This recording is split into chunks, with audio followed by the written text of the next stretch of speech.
sure that your business is receiving the lion's share of the business in your industry sector. You've got to become an I Spy agent. You've got to shop your competition. Hi, everybody. I'm delighted to be here. It was so fun meeting so many of you, and today we're going to talk about shopping your competition. How do you find out what they're doing better than you?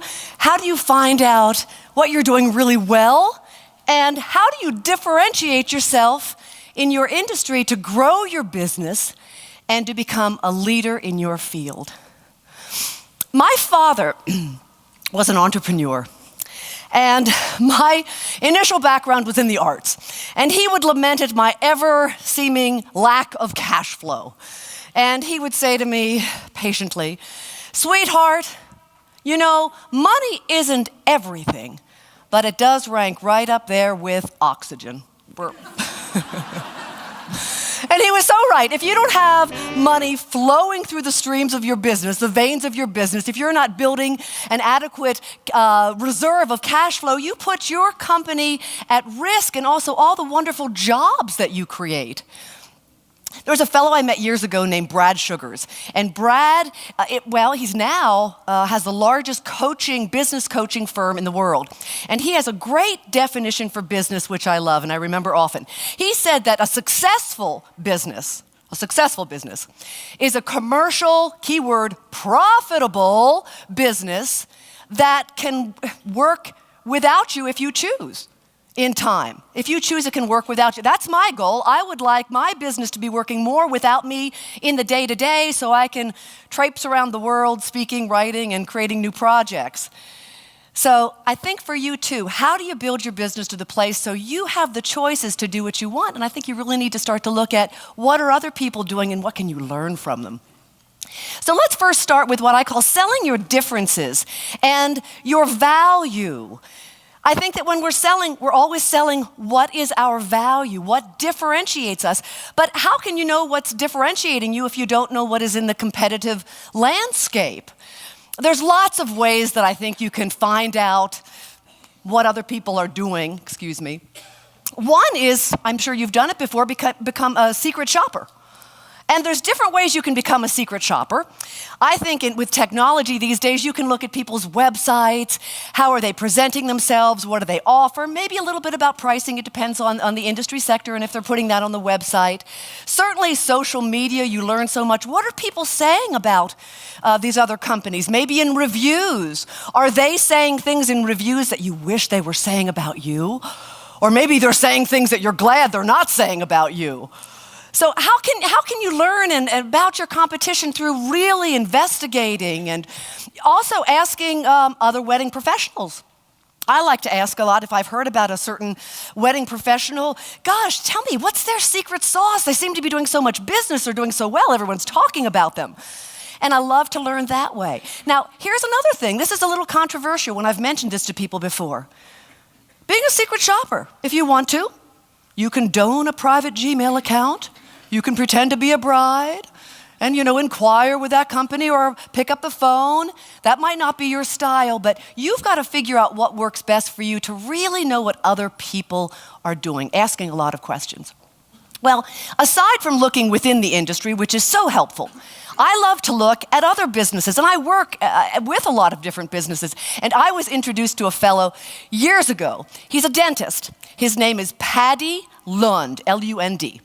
And I didn't know this, but apparently dentists have the highest rate of suicide of any professional on the planet. But think about it. You're coming into the dentist, you're going to get drilled, or you're going to get a shot, or even if you have health insurance, you're going to have to take a lien on your property to pay for the bills, the dental bills. It's not typically a fun proposition. So his team was not very happy, his clients were miserable, and consequently, he was at his wit's end. I was going to say rope's end, no pun intended. At any rate, he was not happy, but he did a great thing that I think is wonderful for business owners, actually for anyone to do from time to time. He took a little weekend hiatus and he said, I'm going to meditate on what can I do differently in my business because this is not working. And in that quiet time, he had a real epiphany. And he got the idea that, my gosh, he said, you know what? let me put a picture of him up here. They call him the crazy Australian dentist, and you'll see why.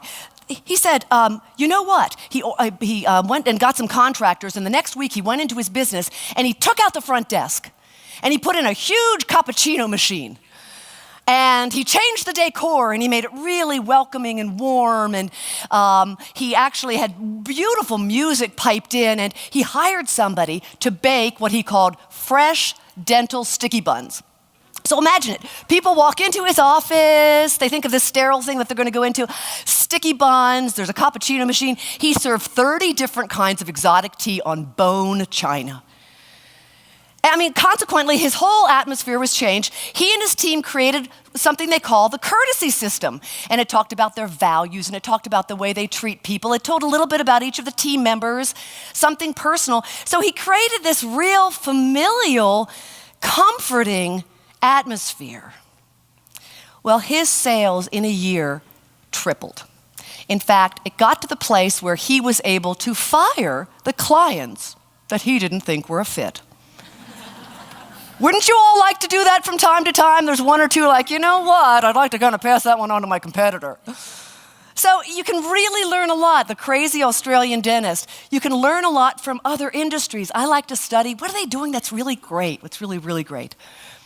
But my favorite way to secret shop is to align with my competition.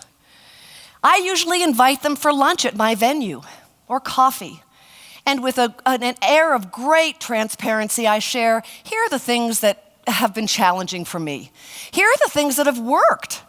Now, one thing I do want to share with all of you, I've found being in the business, be careful about holding too many things closely to your vest. You know, ideas are really a dime a dozen. It's how you execute them. And people do business with people they trust, they like, and who add value. So even if you share an idea, a competitor is going to do it in their own way. You're going to have your unique style. Certainly there's some things you don't want to share. But I found as I was talking with this other venue owner, she really had a similar attention to detail, quality. I'd heard about her venue. And as we were talking, I said, you know what, Pam? I said, we have a lot of clients that really want us. You have a similar venue, but our date is booked, and as hard as we try, they don't want to shift the date. You know, they're set on a certain date. Would it be okay with you if I pass that business along to you? Of course, she was elated. You know, we're both selling to the same customer. She was thrilled.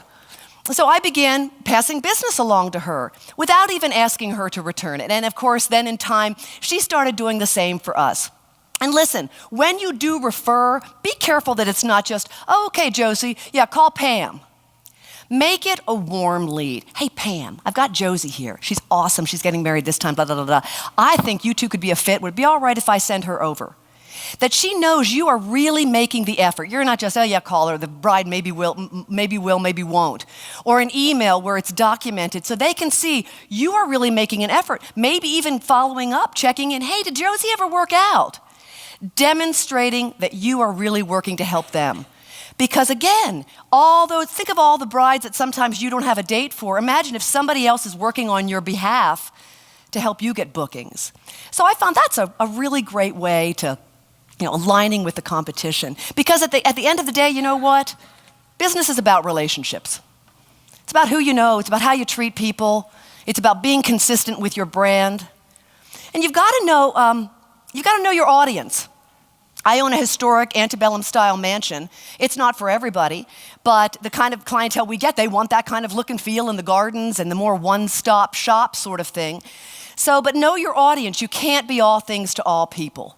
What's your secret sauce? What's your unique selling proposition? What makes you special, you, that you can talk about?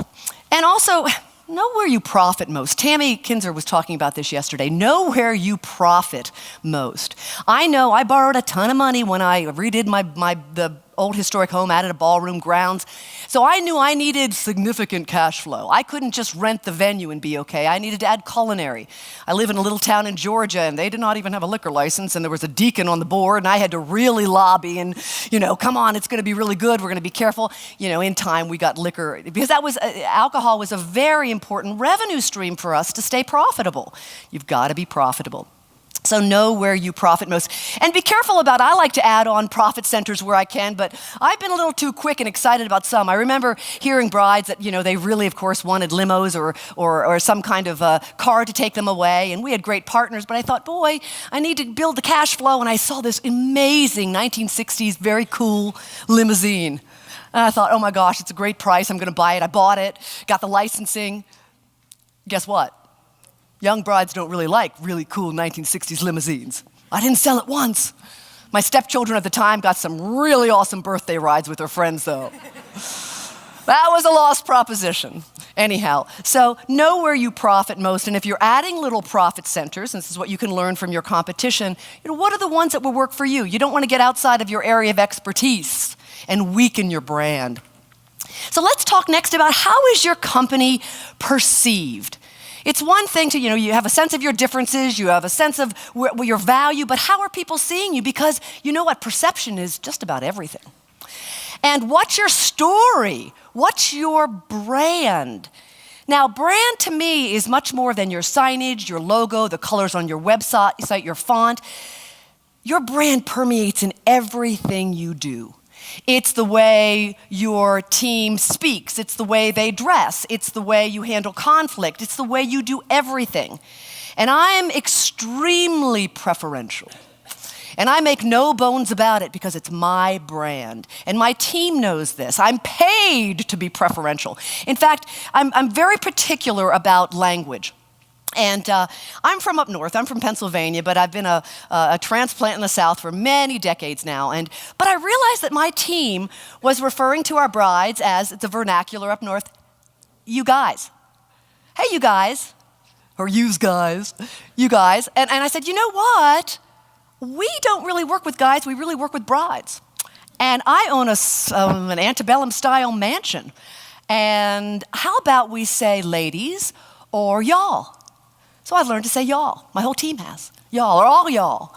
It's more consistent with our brand. Watch the Today Show sometime. They're all from up north, and in a minute you'll hear 10 guys. It's their vernacular.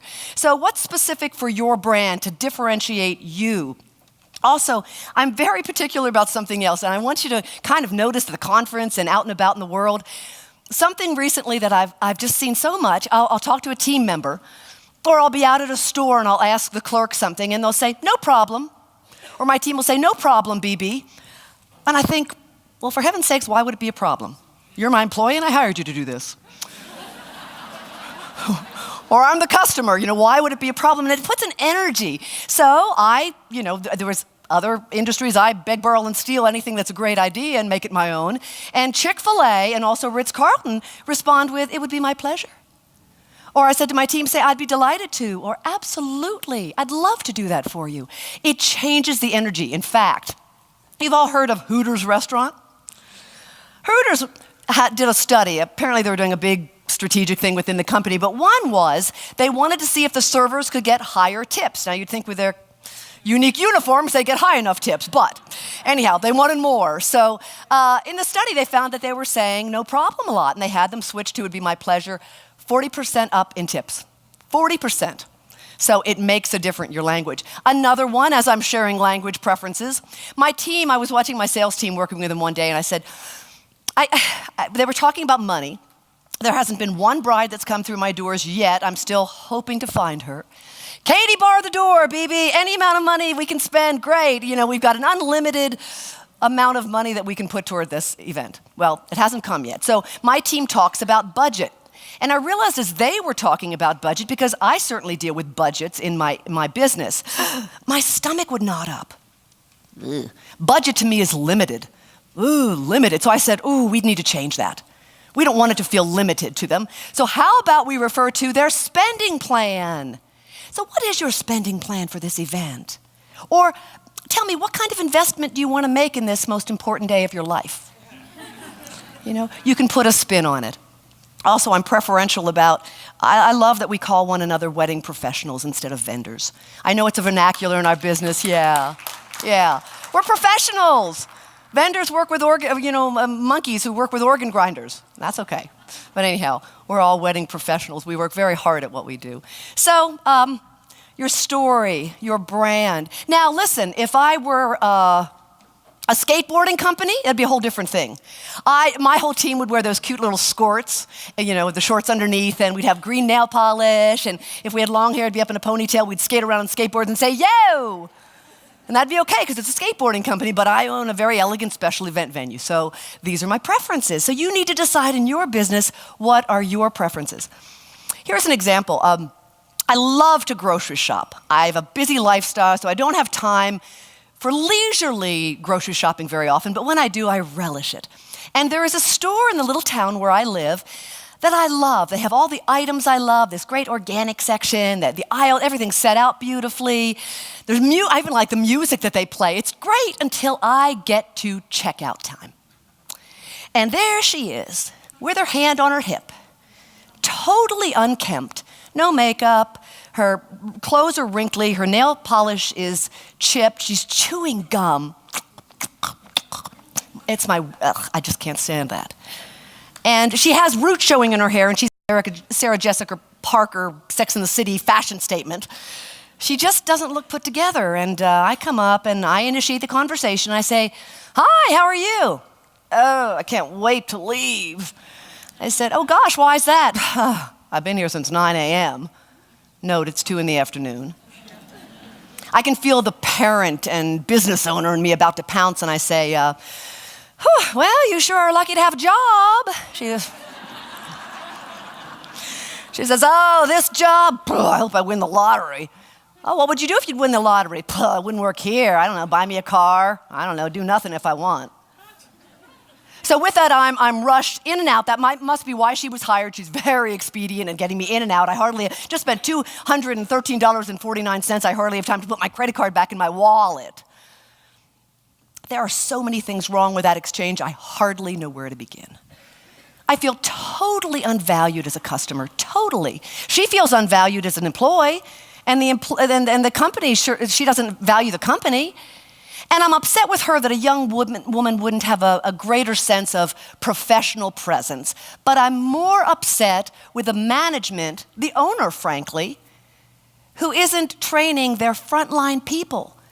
I love the store, but I don't want to come back because of that. I don't want to come back. It's close to me, so I go back more often than I prefer. But sometimes I find myself going out of the way because I don't like leaving feeling like no one cares. Now, the bakery is different. Hey, baby, honey, how are you? Oh, did you color hair different? Looks nice, sweetheart. Hey, can we take that cake out for you? Oh, honey, how are things going at Carl House? I've gained 5 pounds because I go back to the bakery so often. They're so nice to me.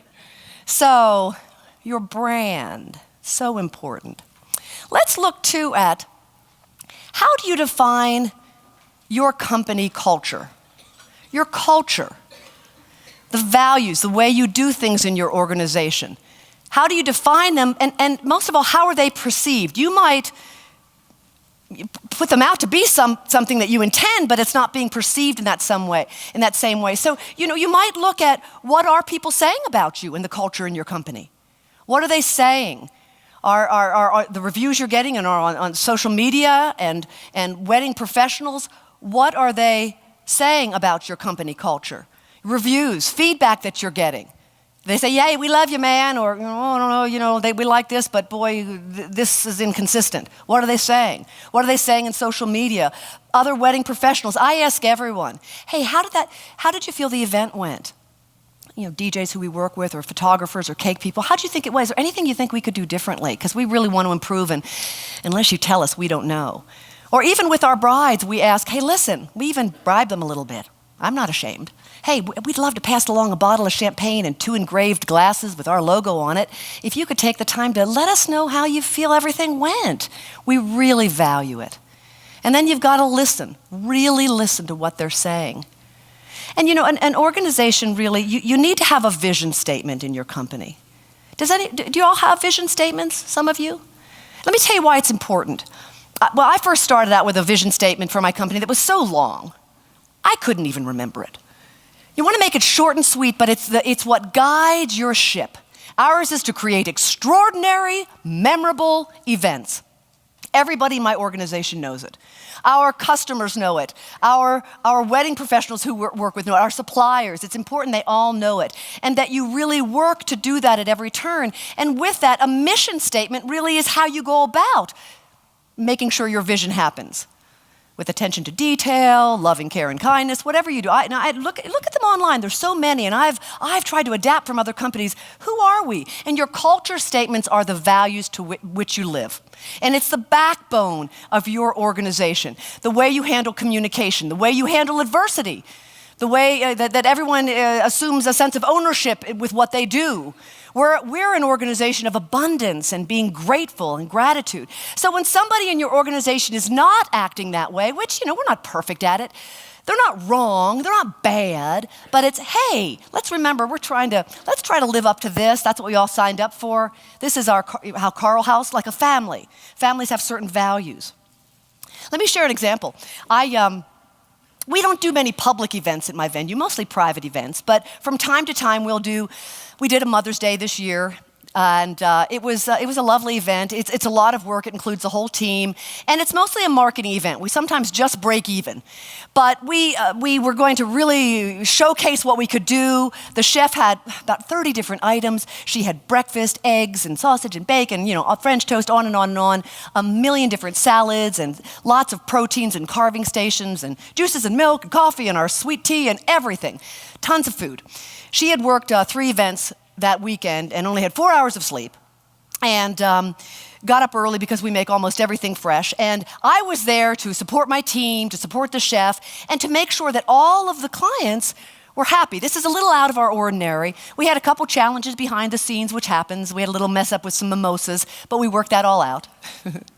So anyhow, I'm visiting each table, and we're getting a lot of unsolicited, we love the food, and the service was great, but really trying to discern, is everyone okay? Is everyone okay?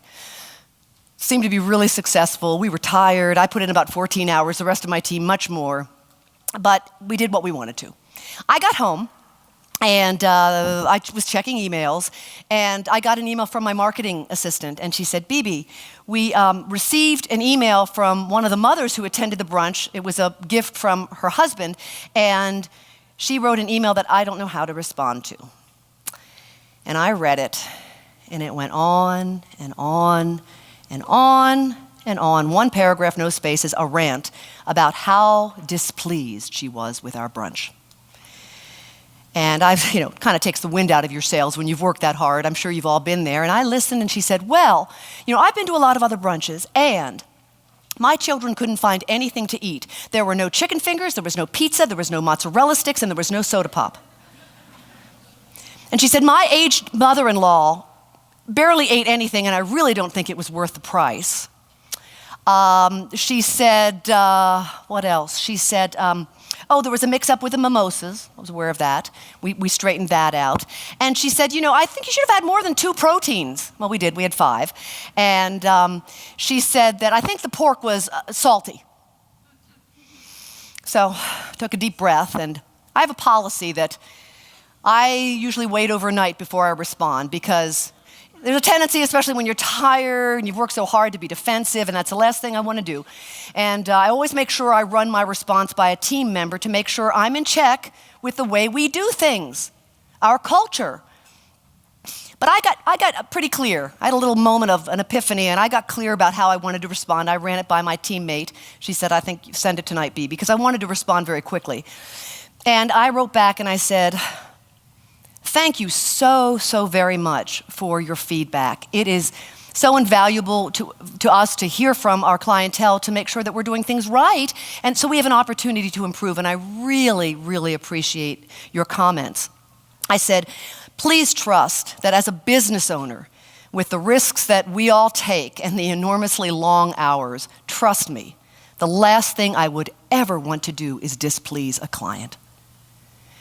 And I said, "I am so sorry that your children weren't able to find anything from all our varied items, but thank you for the feedback. I'll consider that for the next event, your suggestions." I said, "I'm sorry that your mother-in-law wasn't hungry or to enjoy some of the food, and glad we worked out the mimosa issue." I said, "Actually, we had 5 proteins. We had the menu online." And I said, "You know what? I agree with you. I think the pork was a little bit salty." I sent it off to her. And I heard back from her almost immediately, and she said she was shocked to hear back from somebody so quickly, and the owner? And all I thought was, this is my baby. This is my business. Of course she's going to hear back from me. And she responded, she said, well, thank you very much. She said, well, I wasn't asking for my money back, but I'll gladly accept it, thank you. And I instructed my bookkeeper to send a check for the 4 children and the mother. And I have a brand of jewelry called BB Brand Jewelry, and I put in a little sea pearl with a heart on it. And I put it in an envelope, sent it off to her. Now, it was important to me to handle, I'm sure everybody has a different opinion on the way I handled that. And I don't think the customer's always right.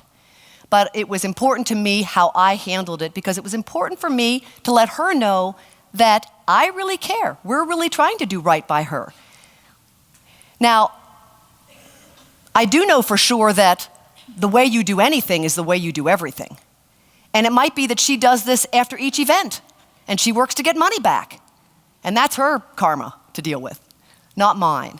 The way you do anything is the way you do everything. And hopefully, maybe she'll have a little aha, maybe not. But I felt good about the way that we handled it, because, again, how do you handle things in your culture? I might have handled a similar situation a little bit differently another time, but is it consistent? Are you consistent within your culture in the way that you do things? Make sense? Y'all with me? Good, thanks, great. Well, let's talk about how are you alike and how are you different from your competitors? How are you alike and how are you different? How do you discern that? I like to look at, as a venue, I'll use an example as a venue and, apply this to your own industry sector, but there's a whole debate as a venue. Are we all inclusive or are we all a la carte? And actually I'm doing a little Webb talk tomorrow called Venue Swag, where I talk a little bit more about this. But, I listened to brides over the years, and they seemed, as a venue, they do like more of a one-stop shop, or where we can refer people and they don't have to go a million different places and they can rely on our expertise. But I also found that they don't want to be nickeled and dimed. They don't want to know, okay, here's this fee, but then we're adding this on, or like if you're a DJ, here's our bank, but you add this many extra songs, then it's this much more. Obviously, we have to do a measure of a la carte. It's not just carte blanche. But I like the idea. I decided within my venue I would supply a complete event.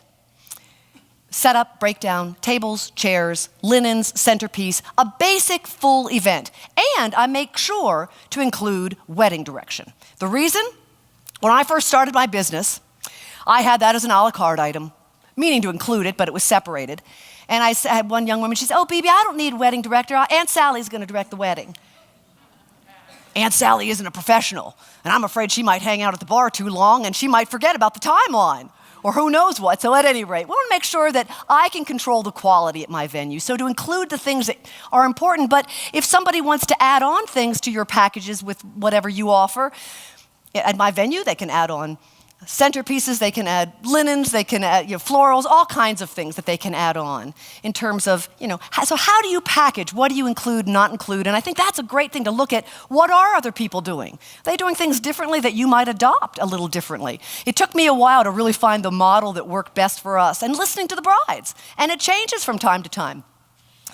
And also, are you considered an industry expert? Are you considered an industry expert? Are you offering value to others? And what kind of value might you be offering? Are you donating your time at industry functions, serving on committees? Do you have a certification? Are you writing blogs? Are you getting up and speaking and sharing your knowledge? You're also knowledgeable. I wrote a book about my last 11 years in business, hoping I can help people not make the same mistakes I made over time. So where are you having people nominate you for awards? Perception is everything. And I'm sure you're deserving of awards. How are you doing fundraisers for the community? What are the different ways that you give back and showcase what you know to the rest of the industry and to your clientele as well? Industry expert. Because at the end, you know what? We rise by lifting others. We rise by lifting others. What can I do for you? What can I do for you? And chances are, if you're doing something for someone else, they'll give it back to you. Maybe not them, but it's that whole pay it forward concept. We rise by lifting others. Let's look at adopting great ideas, becoming an undercover agent. There's nothing I love more. I said my background's in the arts. I love the next new creative idea. And sometimes I move a little too fast, but I love uncovering new ideas or offerings. One as a profit center, but also as a value to the clients. And I had a salesperson one time who was having trouble selling Fridays. And she said, "Bibi, I came up with an idea. I'm calling Friday the new Saturday." Well, I said, "Great. Well, what do you mean?" She said, "Well, I'm just telling brides that, you know what, if out-of-town guests come, they usually take off Friday or Monday. So if they take off Friday, they can have the event Friday, spend time with their friends from out of town they haven't seen in a long time on Saturday, and then go off on their honeymoon on Sunday." She started selling Fridays like crazy. She just made it up. Friday's the new Saturday. So what can you make up that you think is a neat idea and just be a trendsetter?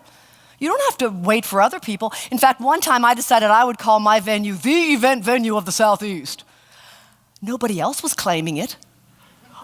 I certainly thought we were the event venue of the Southeast. I had other people who did. So, what do you want to claim for yourself? Who are you? Build the field and the people will come. Be creative. You can't create what you don't dream of. You can't create what you don't dream of. And I also like starting trendy little profit centers. You remember way back when chocolate fountains were really big, or when the little hors d'oeuvre spoons came out with the little hors d'oeuvres on it, or those shooters and that kind of thing. We've done candy stations. And I was in Austin speaking last year and saw the most incredible cupcake station. I took pictures, and then we developed our own style of cupcake station. So with your industry sector, what can you be creating that's maybe a little added value that, again, differentiates you, differentiates your brand in the field? There was a fella who came and brought a photo booth to my venue a while back. Really nice fella. Everybody had a ball. And he said, "Can I meet with you next week? I want to talk over some things." I said, "Sure." So we got together, and he was just like a little kid. He was so excited. He said, "I bought 10 of these machines. They're really inexpensive. The profit margin's out of sight." He said, "And each of them leaves with a strip with my name on it. So on refrigerators across the Southeast is my name." Blah, blah. He's talking on and on and on and on and on. And I kind of tilt my head, and he goes, "You have a question?" I said, "Well, yeah." I said, "With all due respect, if they're so cool, why wouldn't I buy one for myself?" Oh, all the wind just fell out of his sails. I felt terrible. And I said, "I'm sorry." He goes, "No, it's okay. You're right. There's no reason why you wouldn't." Long story short, I bought one. It's amazing. It's a great profit center. All the refrigerators throughout the Southeast have our logo on it. But you know what I love about this guy? I saw him at an event, and I said, "I'm sorry, I know you wanted to do business with me." He says, "You know what, Bibi? Yes, I was a little disappointed at first. But he said, if somebody's having fun at your venue in the photo booth, and they have a ball, and let's say there's a bridesmaid who's getting married at another venue, and they don't have a photo booth, she'll remember the fun she had there, and I bet she'll call me." I said, "You are awesome." Right. I said, "That is my philosophy in business too. There is business out there. Share your wealth, share your ideas, and it's going to come back to you." So I really appreciated that perspective. So creating trendy profit centers, aligning with others in the industry. How can you help others? How can you help others? It's sort of the motto in our company. How can we help others? What can we do for you? My first question. So let's talk about paying it forward. How are you paying it forward? I'm sure you have your own ways. We like to host a bridal event several times a year. It's about a break-even proposition, but we allow our brides to come in, taste the food, no cost, and other wedding professionals come in, and it's great for them. It's good for us. Maybe referring business. And you might work out referrals that if you refer somebody, maybe they give a special price to your client. Or, you can work out creative. We're all in this together. And we're all selling to the same people. So how do we work together? I have a photographer who said, "Hey, listen, if you can refer me, I would love to give a complimentary engagement session at your venue." I said, "Lovely, let's work it out." And again, when you refer business, pick up the phone. "Hey, Pam, I got someone, Josie's her name." So it's a warm lead, and follow up with them, check in. Featuring a wedding pro, we have a database of about 16,000 people, and we're fairly active in social media at Carl House, so we like to sponsor and host or talk about other venues, excuse me, not venues, but we like to talk about other wedding professionals. This is one of our bakers. She has a great company called Sugar Needs, and she's awesome. So it's fun to talk about her. And then we have a movement in my company called Expressions of Gratitude.